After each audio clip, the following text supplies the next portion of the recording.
All right, welcome to the Fight Fix of Frankie Barca with UFC on Versus. Chris Lytle, Dan Hardy today from Milwaukee. First of all, I want to talk about Duane Ludwig against Amir Sadal at 170. Both guys, unbelievable strikers, incredible. Amir Sadal sets a torrid pace. He just takes the life and the gas and the lungs out of you. Duane Ludwig, what an incredible striker. You know, the guy's got incredible Muay Thai. He's probably one of the best strikers in the UFC. Not as an MMA striker, but as a stand-up fighter. He was just amazing.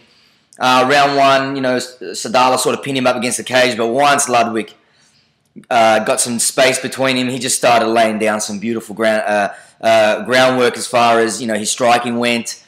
Very, very impressive, very impressive. He just kept tagging him. He hurt him twice in the second and the third round with that counter left hook. He was countering everything. As Amir Sadala was coming inside, Duane Ludwig was just coming over the top, and whether it was around his jab or being first on the way in, he was just did an amazing job. Amir Sadala did all he could to try and win the fight, but it just wasn't enough at all. And, you know, a testament to Duane Ludwig. Man, he's been around for a long time. He's been training since 15. His Muay Thai is exceptional. He's got the fastest knockout in history in 4 seconds. He's just incredible. He's just, you know, he's been around a long time, and I think he's going to still be around for a while. Amir Sadala, look, he's really started looking good in the second and third round. You know, really trying to get the takedown, but Duane Ludwig was just so prepared, and a great outcome for Bang Ludwig. A great performance, very, very impressive striking, especially with his hands. Amazing. And same with Sadala. He landed some incredible things, but you know, it was a unanimous decision. I don't disagree at all with it. 29-28. You know, over the 3 judges, so another great outcome for Duane Ludwig. All right, so let's talk about Charles Oliveira and Donald Cerrone.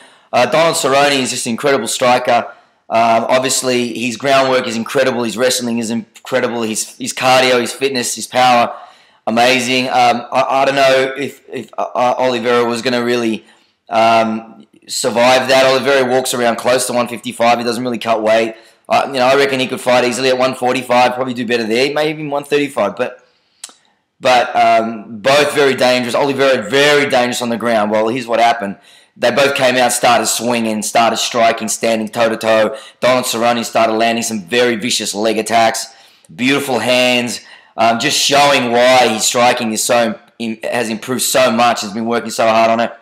Oliveira did great. You know, he tried to hang in there, but man, Donald Cerrone opened up with a beautiful body shot. He dropped Oliveira instantly. Oliveira tried to, you know, fake it a little bit and drop down looking like a knee bar or something. Donald Cerrone knew he was hurt. And he just absolutely swarmed on him and just absolutely dropped tons of lead on top of him. And very impressive. Donald Cerrone looks amazing. 3-0 now. 3 wins in a row. I mean, you know, I feel a little bit for Oliveira. You know, he had big plans, but you know, he'll be back. He's a great talent. Oliveira. He's got an incredible game. He'll come back stronger, I'm sure, and with more experience and learning a lot from this fight. So, man, Donald Cerrone, unbelievable. Oh my God, Ben Henderson, Jim Miller, holy cow. Ben Henderson brings so much to the cage. Jim Miller as well, just so decorated and so well-rounded and so strong and prepared. Ben Henderson in this fight against Jim Miller, let me tell you, Jim Miller just relentlessly off his back trying to find ways to finish Ben Henderson round 1, round 2, round 3, leg bars, knee bars, heel hooks.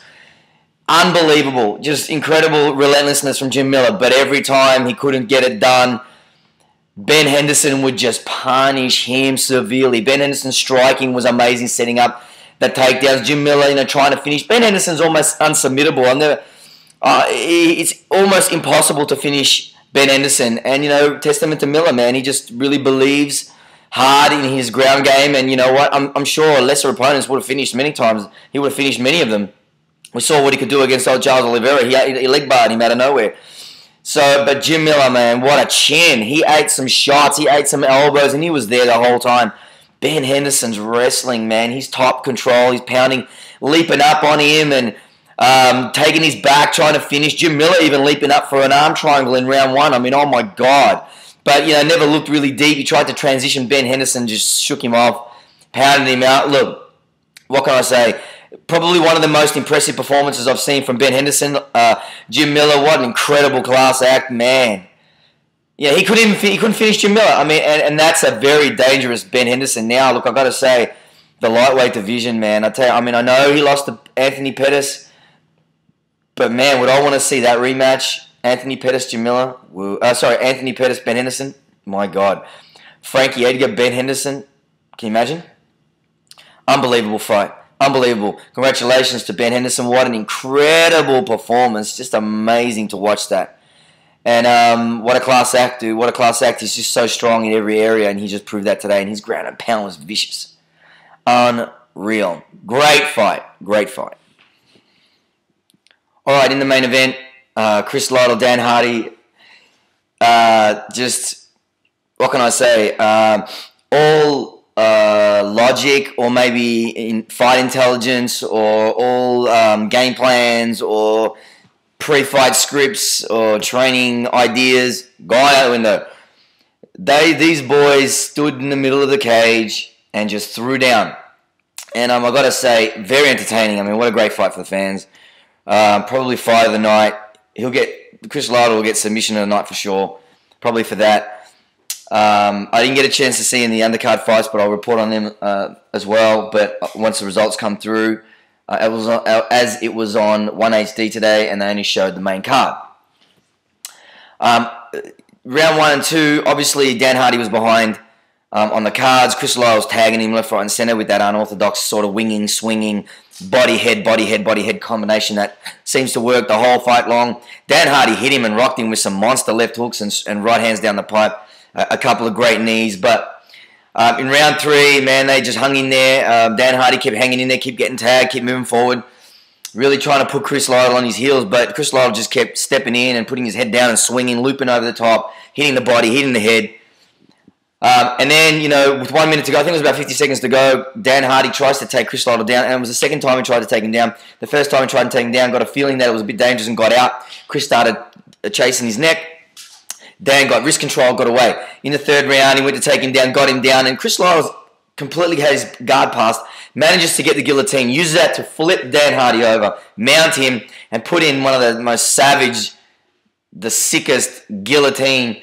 He mounted him, he went over his shoulder on that on that right side of Lytle, went right over that shoulder, it was deep as hell. And I was just waiting for Dan Hardy to die, honestly, and then he tapped out, and it's the first time I've ever seen Dan Hardy tap, let me tell you.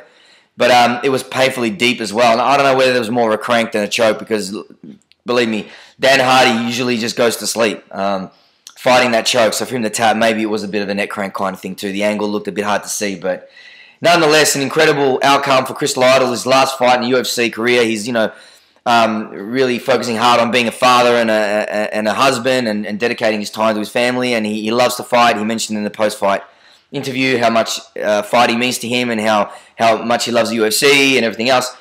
But one thing that he loves more than that is his family, and that's understandable, and you've got to respect that, and it's huge. And it was good to see him in the cage there with his kids, and it was a great rap. Rogan gave him a great rap, telling him what an electrifying fighter he was, and how privileged it was to call his fights and to see him showcase his skills. And I agree, man. I mean, what an exceptional talent. I still think he has got 20, 30 fights left in him, but hopefully you never know. I mean, things down the line, things might change, things might pan out for him, and might see him back again. But nonetheless, look, as the main card went, so congratulations to Chris Lytle, of course, and he closes the book on his career and with impressive fashion. For Dan Hardy, what can happen from here? I don't know.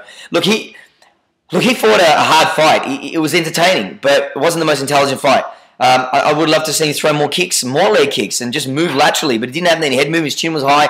He didn't look that much different in the Carlos Condit fight, and maybe he just got tagged in that, which he obviously did.